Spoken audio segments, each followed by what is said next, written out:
You've got the itinerary, so I should probably follow your lead. I was going to dive into the next topic, but I want to make sure which one it is. I was going to say procedural weapons, which is what I'm working on at the moment. First couple of sections are live, and at the moment, I'm working on. Well, they're almost in editing at the moment, so that we've got Python as like the third section, and then we're going to do a more. I want to say word extreme, but it's not really extreme. It's a few more parts, making a more complex model and using procedural nodes. Geometry nodes procedurally in order to generate those weapons. And what I've realized this week, because 3.1 Blender 3.1 came out this week, and there are additional nodes and additional functionality, which is actually going to be really useful. So there's going to be some updates in the back sections just to give you that extra bit of knowledge, basically. Yep. And once it's all done, I believe the plan, I've got the word there, is that you can use the code you've got, make a bunch of extra assets, and use that to generate the asset pack. So the modular weapon asset pack, if you bought the asset pack, or if you're waiting for it to be live, that's what the backbone is for. One thing that I noticed midway through was that the origin point actually caught me out earlier on, but it was a great learning journey as well. So whilst the two objects on an axe themselves, in order to procedurally generate them, you have to have something to say these two things need to be in the same place. And I made for some reason I made the choice to just leave it down at the bottom of the handle of the axe, and then when I added a longer axe handle, it just got longer above the axe head. But it was at the same time, it was a great teaching point to know that you can screw up and still fix it later, which is really interesting when it comes to the Python stuff. Because when it comes to coding and trying to work out a particular journey, there is no one journey. And I realized that rather than actually go into a deep dive on this particular Python, we'd actually take a small journey with it as well. We're going to make a deliberate mistake during the journey and then come back again from it.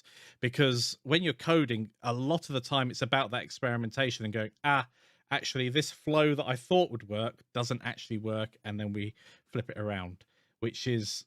Which I think is much more beneficial than just saying, oh, this is exactly the right code to use. Because especially with Blender Python, a lot of the resources are now out of date because the Blender API changes quite significantly. And also the way that you access the code isn't always available. And I'm sure you guys have had this as well. When you're new to a particular subject and you're trying to find out what to do, you don't have the vocabulary to actually ask the proper question. Do you ever find that? Yeah, all the time. Especially when I find one of the most difficult things for people starting Godot is, how do you know that this has this property? Like, how do you know that's what it's called? And so just knowing you can go to the inspector and mouse over it and learn it that way, just little things like that aren't immediately obvious for everybody. There was part. Was this last week or the week before? I can't remember. But I was asking Jan, have a look at this bit of code, and then we got stuck on one particular part, and I'd completely forgotten the fact that you could right-click on any of the fields once you've got.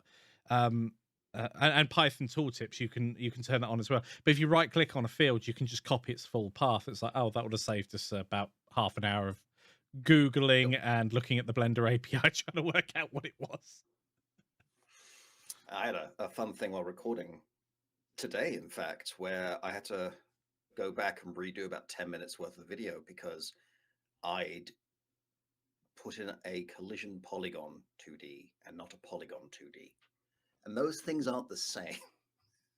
So that was my wasting a lot of time. Actually, today I think we're going to cover this later in the itinerary. I've had quite a stop again, start again, stop again, start again kind of a day. Yes, we'll come back to that later. Yeah. So yeah, procedural weapons is in progress. My personal goal is to get that out by the end of the month for all early access people. All of the content is hopefully going to be there. And whilst I'm thinking about the rest of the month, I know there won't be this next week. I'm actually away. And just so you know, when he says this, he means a live stream. He Yes. doesn't just mean like, that handsome Michael over there. Hi. This. It Yeah. won't be all of this. Yeah. I'm so just to segue just a little bit from that. We had booked this little break over 2 years ago. And then something happened and it just kept getting shifted. I personally, I'd actually rather not take it next week, but it's either that or lose it. So I'm going to use it. All right.